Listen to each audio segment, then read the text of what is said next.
सबसे पहले तो बच्चों जहाँ पर मैंने इस तरह से रेड कलर में डैश बना रखा है, ये बुक में बिल्कुल सही दे रखा है, ठीक है ना। स्कैनिंग में मिस्टेक है इसलिए यहाँ पर डैश दिखाया गया है। क्लियर है। क्वेश्चन नंबर 222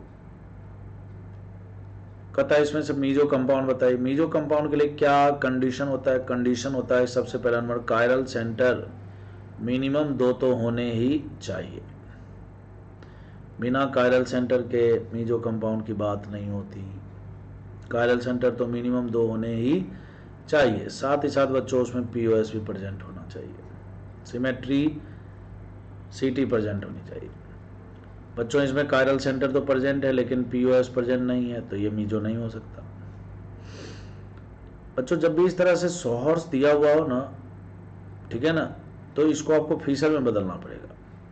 और फीसर हमेशा एक्लिप्स न्यूमैन से बनता है, इसलिए सबसे पहले ये जो डॉट वाला है ना CH3, इसको 180 डिग्री से रोटेट करेंगे। जैसे ही आप ऐसा करोगे तो बच्चों ये वाई फॉर्म में बनेगा।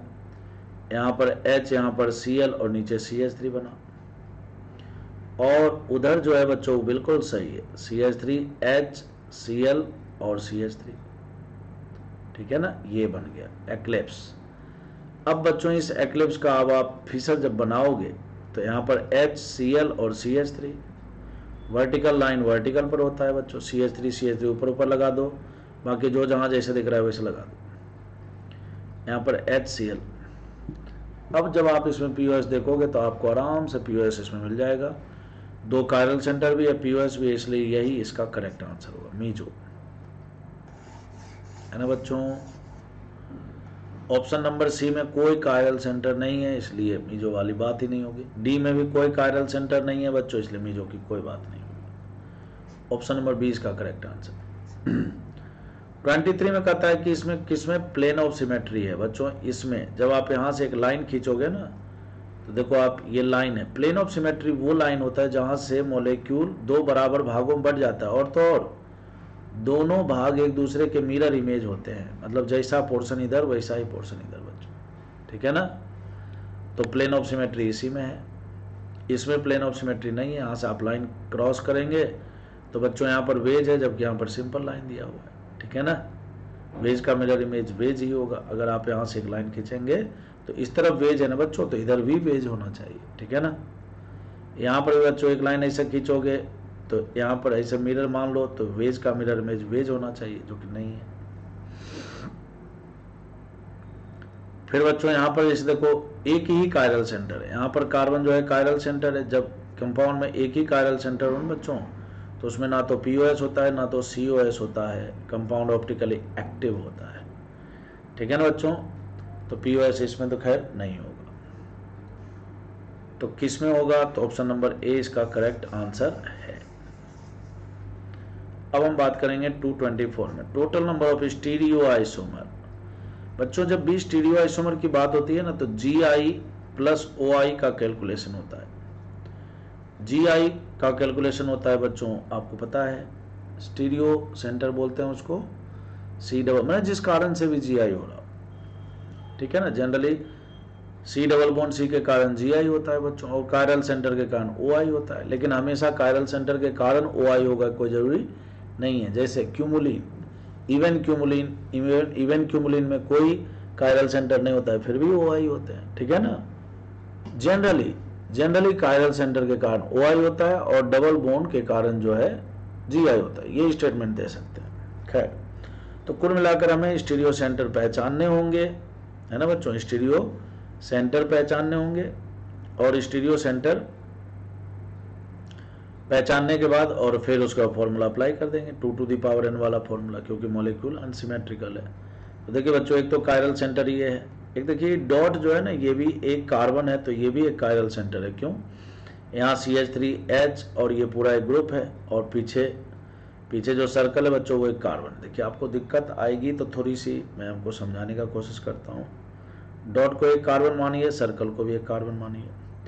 डॉट वाले कार्बन पर देखिए 3 ग्रुप आपको दिख रहा है, H CH3, और इधर लगा दीजिए CH double bond C double bond CH और फिर CH3, है ना। सर्कल भी एक कार्बन है बच्चों, सर्कल एक कार्बन है, ठीक है। तो यहाँ पर भी 3 ग्रुप लगा दीजिए। एक ग्रुप तो लगा दीजिए बच्चों आप,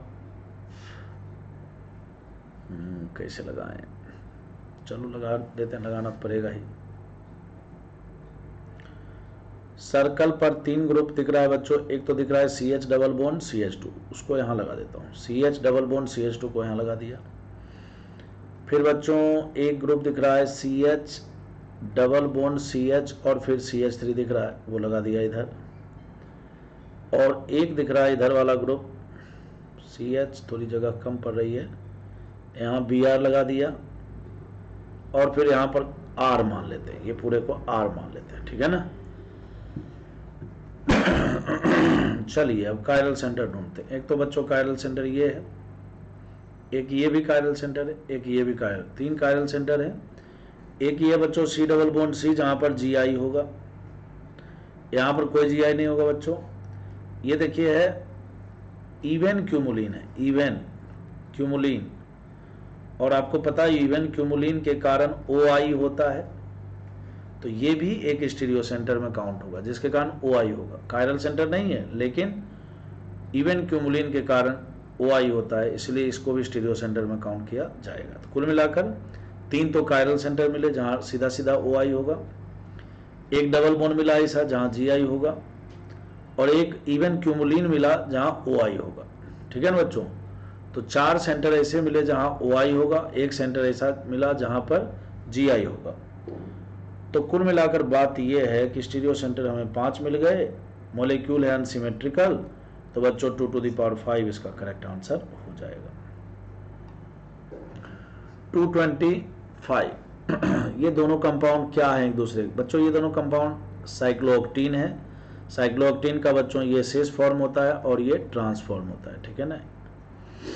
यहाँ का बच्चों H ऊपर है, यहाँ का H नीचे है, और यहाँ दोनों H बच्चों एक ही तरफ होता है। ये दोनों साइक्लोऑक्टीन होते हैं, 1 2 3 4 और 4 इधर है बच्चों, ठीक है ना। ये जो ऐसे डायरेक्ट मिलाया हुआ है, डायरेक्ट नहीं मिला होता है, यहाँ पर कुछ स्पेस रहता है, ठीक है ना।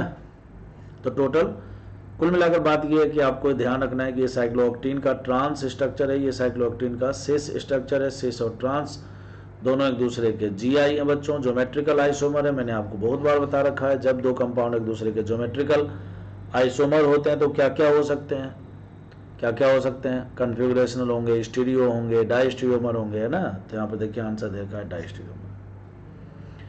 क्वेश्चन नंबर 226 में कहता है कि number of plane of symmetry. Plane of symmetry बच्चों बेंजीन जब भी आ जाए ना तो इसमें बच्चों एक POS हमेशा होगा। कौन सा? Slice POS। स्लाइस POS किसको बोलते हैं? जिस प्लेन में ये रखा हुआ है, जिस प्लेन में ये रखा हुआ है, जैसे स्क्रीन के पैरेलल अगर एक लाइन, जैसे देखिए ये केक है, इस केक को अगर ऐसे काटो, इस प्रकार से काटो ताकि आधा केक ऊपर और आधा नीचे, उसको बोलते हैं स्लाइस POS, ठीक है ना बच्चों। तो स्लाइस POS वाला प्लेन होगा, एक प्लेन रहेगा इसमें और एक ही होगा, यही होगा।